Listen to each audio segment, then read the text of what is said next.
Hi everyone. Want to see a train wreck?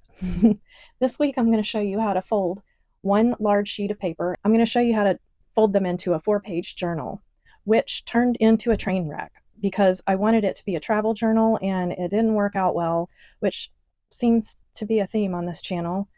But it turned out great and I think you're going to like it. I love it. I'm going to use it. I'm also going to share some tips and tricks that I've learned along the way and some thoughts that I had that came up while I was editing this video, and also maybe a little bit of a YouTube update. So let's go. We'll start off with a great tip. I have all of these charts from captains of yachts.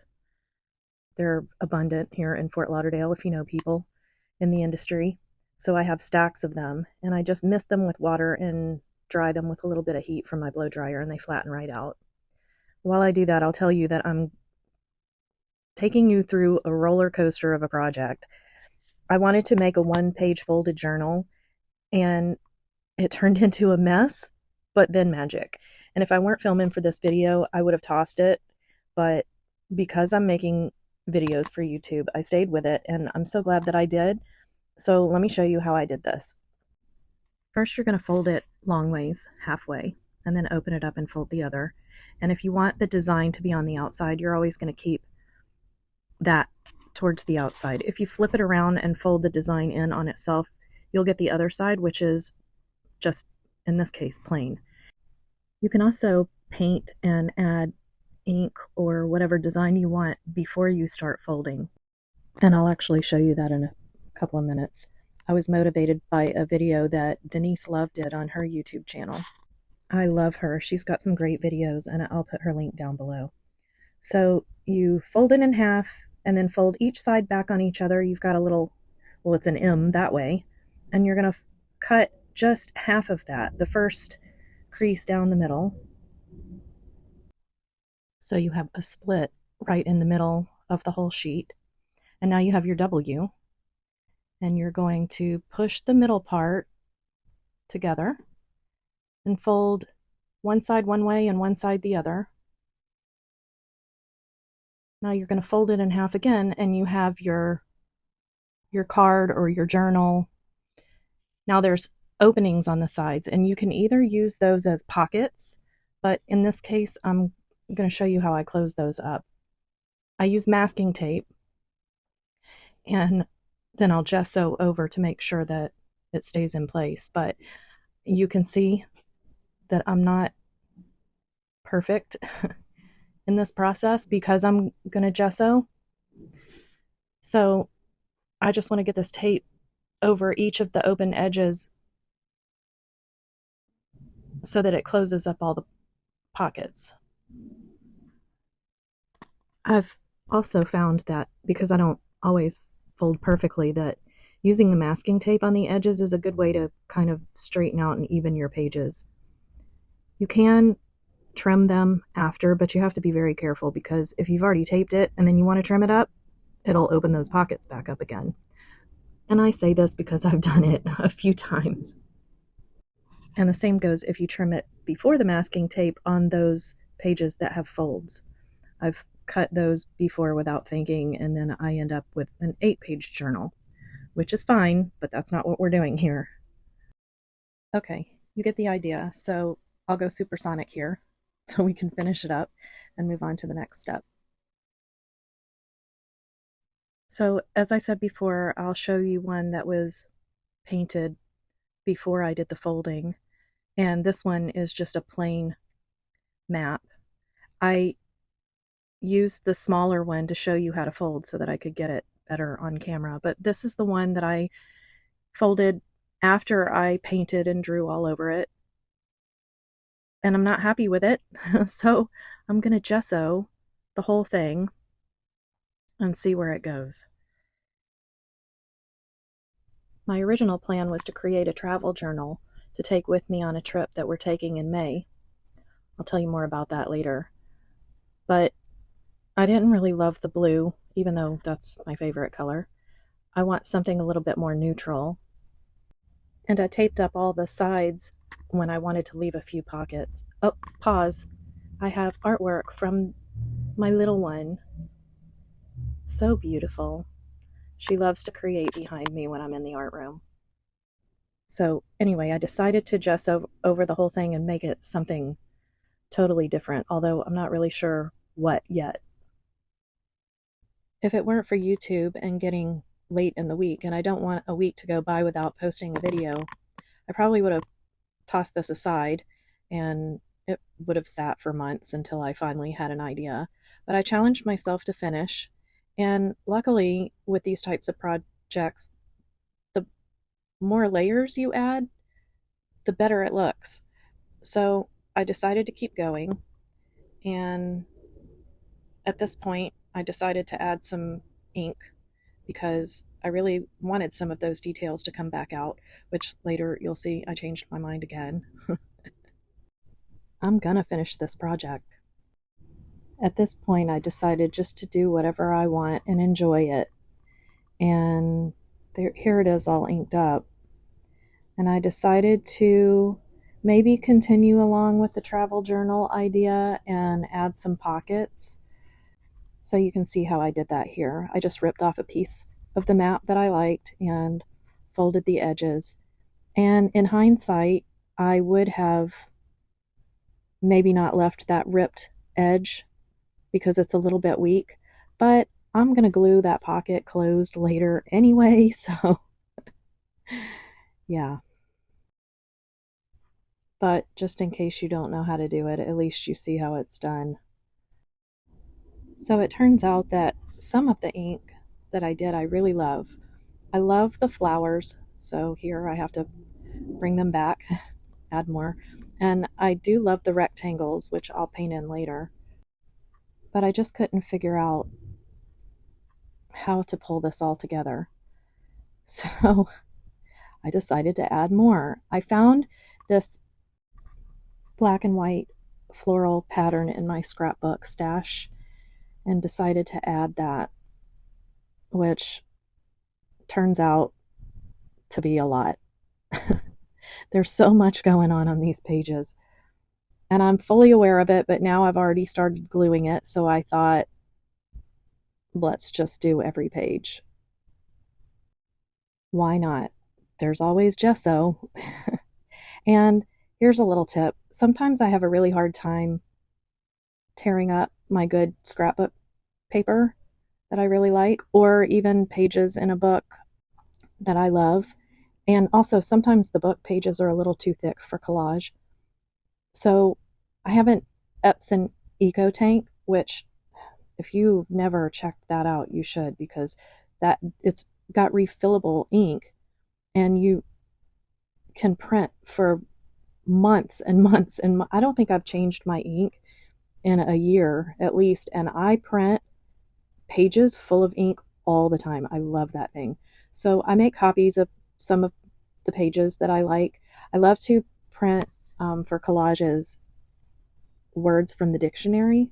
So I have a really old dictionary that I did start tearing apart because it was already falling apart. But then I realized some of these words I like to use over and over again. So I just print them. And then I always have the book on my counter to grab when I need something specific. So we're coming to the end of this part of the process. And just an FYI, if you didn't notice, I'm leaving this video quite long because I'm speaking to my friend Susan directly. Some people, including myself, love to just kind of zone out and watch the process. I watch these videos that people do and they speed up their process. And sometimes they have sound, sometimes they talk and I listen, and sometimes I just turn the sound down and zone out at night until I fall asleep. So, Susan, enjoy. I don't care if you don't listen. Anyway, so this is the back page. I'm finishing that up, and guess what happens now? More gesso. And then I decided it's not a journal for travel anymore. So I'm a little bit still self-conscious about putting down lines, sketching, and also I'm not used to filming everything that I do, so some things we'll skip over. because I forgot to press record or I accidentally deleted an entire section. But here we go. She's down. And since I decided to drop the idea of a travel journal, I decided to do what I really love to do, and that's paint faces. I don't know why. And if you're a painter, don't pay close attention to what I do because it's probably not right. But I have a hard time with direction and I just want to jump in and learn things on my own by doing it. So that's what I'm doing. And this is the first one. I left the flowers and decided to just draw around them and keep them in. And I wait till you see the painted flowers. I love it. I use a lot of blues, aquas, mint in my paintings, but I've recently fell in love with magenta. So I think that that added beautiful color to this journal. And of course, the lips have to match. You'll see in the end that I had a really hard time with this first painting. Her nose, I probably did this nose 5 times. I don't know, and I'm still not sure it came out perfect, but I really enjoyed doing this page. I am going to speed this process up a little bit so you can still see what I'm doing without me cutting pieces of it out. I'm still learning how to paint. I know I probably should have used a bigger brush, but sometimes when you're in paint mode, you just don't pay attention.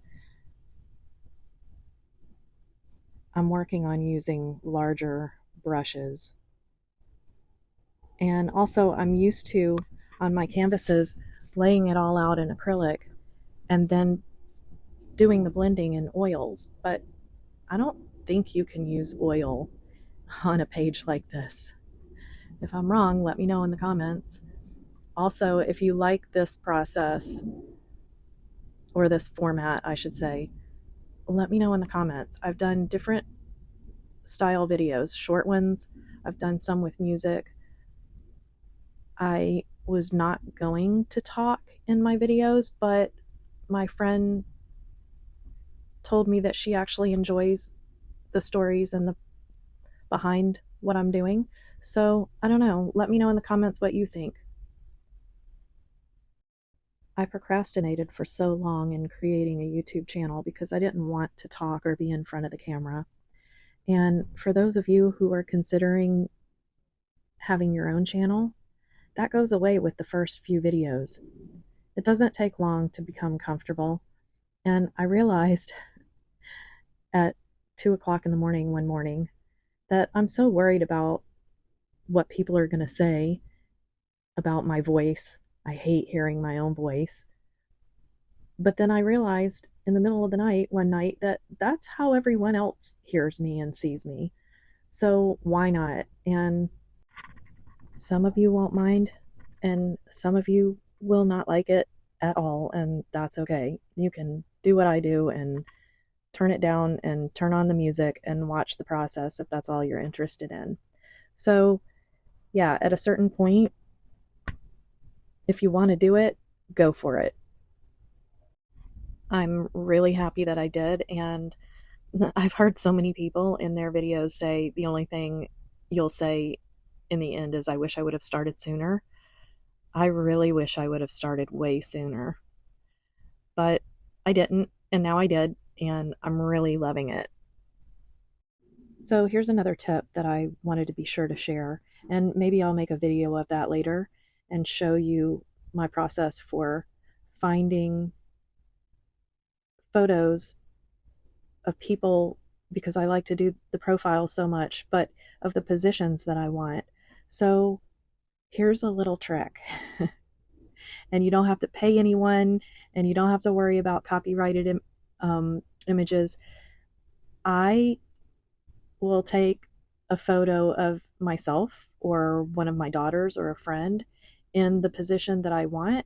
And then if it's myself and I like painting young, beautiful faces, you can put it in an app like Face App, and you can change everything: the eyes, the shape of the face, the color of the hair. You can do anything you want with it and create a totally different person. So you're not painting yourself over and over and over again. These two first images were me, but as you can see, neither one of them really look like me. And in this one, the hair will be mostly gray and black, and my hair is gray and dark blonde. But it's just an easy way to not have to go and look for what you want. You can create it yourself. Then you have a copyright free image that you can use for other things. I save in my folders on my phone all the pictures of the art that I create, and I print them to use in collages. And also, shout out to KB Drinkard, who, thank you very much for the comment, was one of the first ones to comment on my videos. Said that she wouldn't mind seeing a video tutorial on how I put my images, design them, and upload them into Redbubble to sell on products, print on demand. So I will do that. I'm working on it. But if you're already creating something, why not create a digital version that people can order items for themselves with the artwork that you've created? I have a lot of friends that want pieces of my art, but I paint on very large canvases, and not everybody I know has a wall available for a large canvas. So I have sold coffee mugs and dresses and so many items, and I don't sell a lot, but it's there, and it's super fun to open up your email and find that you've sold a blanket. So you've already done the hard work. That part is super easy, and it's really fun to look at your design on products. So I highly suggest checking out. Now, Redbubble is a more, I don't want to say low end, because they have some really great products.